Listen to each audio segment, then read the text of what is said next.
نماز کے معاملے میں بالکل جو ہے نا وہ زیرو ٹالرنس ہے اللہ تعالیٰ کی، یہ ذہن میں رکھیے گا. یہ اتنا کریٹیکل ایشو ہے ایمان لانے کے بعد کہ اتنے سخت الفاظ میں قرآن میں فتویٰ آیا ہے. سورہ روم میں آیت نمبر 31 میں وَأَقِيمُوا الصَّلَاةَ وَلَا تَكُونُوا مِنَ الْمُشْرِكِينَ. دیکھنا نماز کو قائم رکھنا، مشرک نہ ہو جانا کہیں. یعنی کتنی بڑی بات ہے یہ. یعنی شرک جو اللہ کے نزدیک اتنی سینسٹیو چیز ہے. عموماً لوگ سمجھ رہے ہوتے ہیں کہ کسی بت کے آگے یا قبر کے آگے جھکنا. اللہ تعالیٰ تو فرما رہا ہے کہ جو نماز بھی چھوڑتا ہے نا تو وہ مشرکین کی کیٹیگری میں جا کے فال کر جائے گا. اس سے بڑا کوئی فتویٰ ہو نہیں سکتا تھا. اور اگر کسی کے دماغ میں کوئی خناس رہ گیا تھا نا تو وہ صحیح مسلم کی حدیث نے اسے نکال دیا. 246 نمبر حدیث کہ بندے کے کفر اور ایمان، شرک اور اسلام کے درمیان فرق کی نماز ہے. نماز نہ پڑھنے والا پاکستان کے شناختی کارڈ میں تو مسلمان ہو سکتا ہے، اللہ کے ہاں وہ مسلمان نہیں ہے. ہاں ظاہری کلمے کا احترام کریں گے، مر جائے گا جنازہ بھی پڑھیں گے، اس کے لیے دعائیں مفت بھی کریں گے، لیکن اس کی زندگی میں اسے بتائیں گے کہ بھائی یہ شناختی کارڈ والے مسلمانوں تمہارے کلمے کا احترام ہو رہا ہے، ادروائز نماز چھوڑنے والا بندہ مسلمان نہیں ہے. اور یہ میرا فتویٰ نہیں ہے، قرآن کا فتویٰ ہے، نبی اسلام کا فتویٰ ہے. پھر بھی اگر کسی کو سمجھنا ہے تو جامع ترمذی میں حدیث ہے، عبداللہ ابن شقیق تابعی کہتے ہیں کہ صحابہ کرام صرف تارک الصلاۃ کو کافر سمجھتے تھے، جو نماز چھوڑنے والا ہے، اور کسی کو کافر نہیں کہتے تھے ہاں وہ کتنا ہی گناہ کرتا ہو، لیکن جو نماز نہ پڑھتا ہو صحابہ کرام اسے کافر سمجھتے تھے. لیکن اب تو اس فہم کا بھی مسئلہ ختم ہو گیا.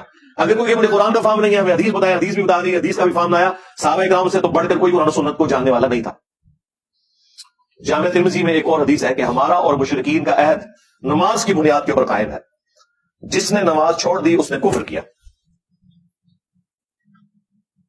صحیح مسلم میں حدیث ہے، عبداللہ بن مسعود کہتے ہیں کہ رسول اللہ کے زمانے میں صلی اللہ علیہ وآلہ وسلم اگر کوئی شخص بیمار ہوتا اور 2 بندوں کے سہارے وہ مسجد آ سکتا تو وہ مسجد میں آ کے نماز پڑھتا تھا، کہیں اسے منافق شمار نہ کر لیا جائے.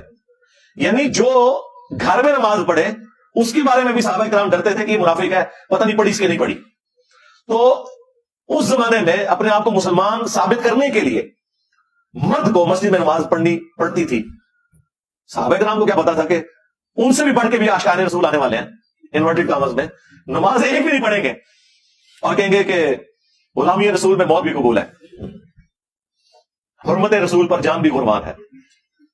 نعرے ایسے ماریں گے کہ میں تو کہتا ہوں جو پرانے مسلمان ہیں وہ بھی شرمندہ ہوتے ہوں گے کہ یار یہ تو ہمیں بھی پیچھے چھوڑ گئے. لیکن جب پریکٹیکلی باری آئے گی تو یہ حال ہے کہ نماز بھی نہیں پڑھیں گے.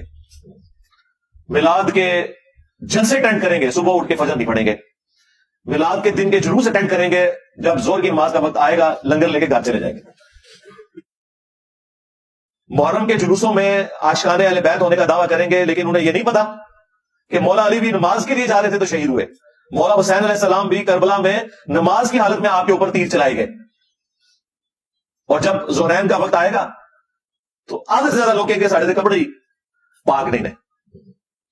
تو میں اس میں پھر جب مجھے غصہ آتا میں کہتا ہوں یار تم اہل البیت کے ماننے والے ہو، اپنے آپ کو پاک ہی نہیں کر سکے، مسلمان اور پلید.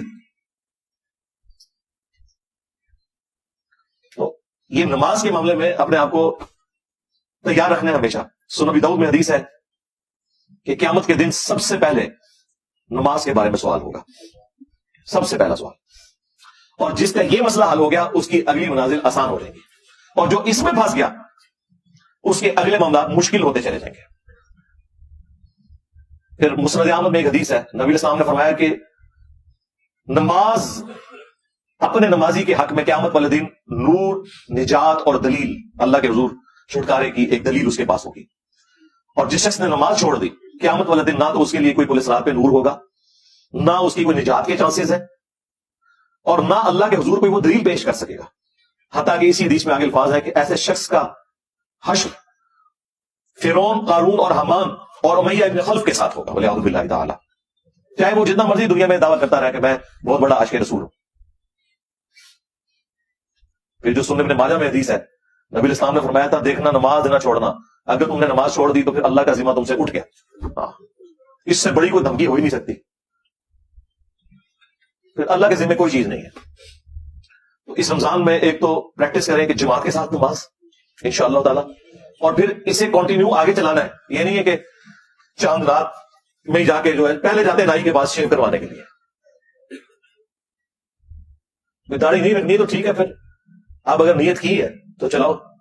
اب تو خیر ہمارے نوجوان زیادہ تر داڑھی رکھ رہے ہیں، اگرچہ وہ فیشن کی وجہ سے رکھ رہے ہیں، یا خرچہ بچانے کے لیے ایک سلسلہ تو چل نکلا ہے. چھوٹی داڑھی رکھ لو لیکن ایٹ لیسٹ اپنی شکل رسول اللہ صلی اللہ علیہ وآلہ وسلم کی جو ریکوائرمنٹ ہے اس کے قریب تو کرو. ایٹ لیسٹ گناہ کی کیٹیگری سے تو نکل جاؤ. ٹھیک ہے بڑی نہیں لگتی کوئی مسئلہ نہیں, لیکن ایٹ لیسٹ اتنی داڑھی ہو کہ ایک مرد اور عورت کا فرق نظر آئے. تو اللہ کی وعید کم از کم اس ہے.